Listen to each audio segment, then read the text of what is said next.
All right, moving on, let's get the perspective from the Turkish-Syrian border where our Andrew Hopkins joins us now. Andrew, tell us more about the targets. What more do we know where they hit?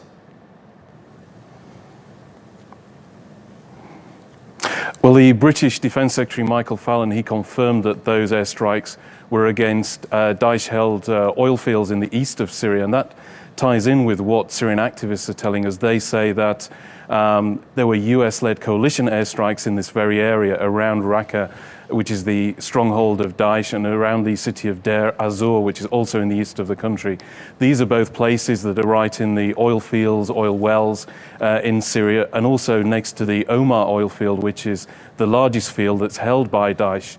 And on top of this, we also have Russian airstrikes in the last 24 hours as well, but they were against targets north of Aleppo. These were not against Daesh held areas. These were areas held by opposition fighters, and activists there are saying that these airstrikes have been actually helping Daesh make advances in that region.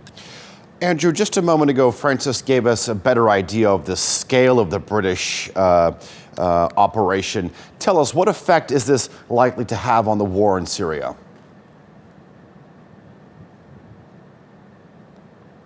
It's not exactly clear what effect it's going to have on the war yet, but it's certainly making the skies above the country a lot more crowded. In the last couple of months, we've had Russia joining in at the request of the Syrian regime. We've also had France starting, and now the United Kingdom.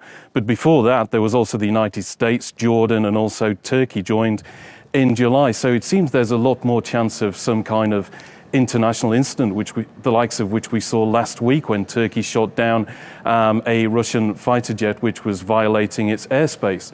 And just as this military activity is happening, there also is an increase in diplomatic activity as well. There are talks being held on a basis in Vienna where all these world powers are trying to bring about a peaceful solution to the war in Syria. They're hoping that the government and opposition will get around the negotiating table on January the 1st. And it seems that just as all that is happening, the world powers are jostling for position on the battlefield, trying to gain the upper hand just in case some kind of ceasefire comes about or even a more permanent settlement. All right, Andrew Hopkins reporting live for us on the southernmost tip in Turkey, right on the Syrian border. We thank you for that update.